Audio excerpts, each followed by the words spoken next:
अपना काम स्वयं करें। आज दिल्ली से गोवा की उड़ान में एक बुजुर्ग मिले, साथ में उनकी पत्नी भी थी।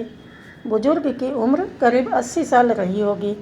मैंने पूछा नहीं, लेकिन उनकी पत्नी भी 75 पार की ही रही होंगी। उम्र के सहज प्रभाव को छोड़ दें तो दोनों करीब करीब फिट थे। बुजुर्ग की पत्नी खिड़की की ओर बैठी थी, बुजुर्ग बीच में, और मैं सबसे किनारे वाली सीट पर था। उड़ान भरने के साथ ही बुजुर्ग की पत्नी ने कुछ खाने का सामान निकाला और बुजुर्ग की ओर किया। बुजुर्ग कांपते हाथों से धीरे धीरे खाने लगे। फिर फ्लाइट में जब भोजन सर्व होना शुरू हुआ तो उन लोगों ने राजमा चावल का ऑर्डर किया। दोनों बहुत आराम से राजमा चावल खाते रहे। मैंने पता नहीं क्यों पास्ता ऑर्डर कर दिया था। खैर, मेरे साथ अक्सर ऐसा होता है कि मैं जो ऑर्डर करता हूँ, मुझे लगता है कि सामने वाले ने मुझसे बेहतर ऑर्डर किया है। अब बारी थी कोल्ड ड्रिंक पीने की। पीने में मैंने कोक का ऑर्डर दिया था। अपने कैन के ढक्कन को मैंने खोला और धीरे धीरे पीने लगा। बुजुर्ग ने कोई जूस लिया था। खाना खाने के बाद जब उन्होंने जूस की बोतल के ढक्कन को खोलना शुरू किया तो ढक्कन खुल ही नहीं रहा था। बुजुर्ग कांपते हाथों से उसे खोलने की कोशिश कर रहे थे। मैं लगातार उनकी ओर देख रहा था। मुझे लग रहा था कि ढक्कन खोलने में उन्हें मुश्किल आ रही है, तो मैंने शिष्टाचार हेतु कहा कि लाइए, खोल देता हूँ। बुजुर्ग ने मेरी ओर देखा, फिर मुस्कुराते हुए कहने लगे कि बेटा, ढक्कन तो मुझे ही खोलना होगा। मैंने कुछ पूछा नहीं, लेकिन सवाल भरी निगाहों से उनकी ओर देखा। यह देख बुजुर्ग ने आगे कहा, बेटा जी, आज तो आप खोल देंगे, लेकिन अगली बार कौन खोलेगा? इसलिए मुझे खुद खोलना आना चाहिए। उनकी पत्नी भी अपने पति की ओर देख रही थी।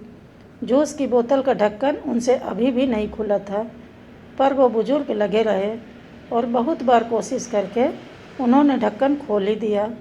दोनों आराम से जूस पी रहे थे। मुझे दिल्ली से गोवा की इस उड़ान में ज़िंदगी का एक सबक मिला। बुजुर्ग ने मुझे बताया कि उन्होंने ये नियम बना रखा है कि अपना हर काम वो खुद करेंगे। घर में बच्चे हैं, भरा पूरा परिवार है, सब साथ ही रहते हैं, पर अपनी रोज़ की ज़रूरत के लिए वे सिर्फ अपनी पत्नी की मदद ही लेते हैं, बाकी किसी की नहीं। वो दोनों एक दूसरे की ज़रूरतों को समझते हैं। बुजुर्ग ने मुझसे कहा कि जितना संभव हो अपना काम खुद करना चाहिए। एक बार अगर काम करना छोड़ दूंगा, दूसरों पर निर्भर हुआ, तो समझो बेटा कि बिस्तर पर ही पड़ जाऊंगा। फिर मन हमेशा यही कहेगा कि ये काम इससे करा लूँ, वो काम उससे। फिर तो चलने के लिए भी दूसरों का सहारा लेना पड़ेगा। अभी चलने में पाँव कांपते हैं, खाने में भी हाथ कांपते हैं, पर जब तक आत्मनिर्भर रह सको, रहना चाहिए। हम गोवा जा रहे हैं, 2 दिन वहीं रहेंगे। हर महीने में 1-2 बार ऐसे ही घूमने निकल जाते हैं। बेटे बहू कहते हैं कि अकेले मुश्किल होगी, पर उन्हें कौन समझाए कि मुश्किल तो तब होगी जब हम घूमना फिरना बंद करके खुद को घर में कैद कर लेंगे। पूरी ज़िंदगी खूब काम किया, अब सब बेटों को देकर अपने लिए महीने के पैसे तय कर रखे हैं और हम दोनों उसी में आराम से घूमते हैं। जहाँ जाना होता है एजेंट टिकट बुक करा देते हैं, घर पर टैक्सी आ जाती है, वापसी में एयरपोर्ट पर भी टैक्सी आ जाती है। होटलों में कोई तकलीफ़ होनी नहीं है।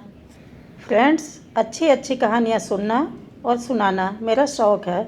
कहानी अच्छी लगी हो तो चैनल को सब्सक्राइब करना ना भूलें। Thank you for watching.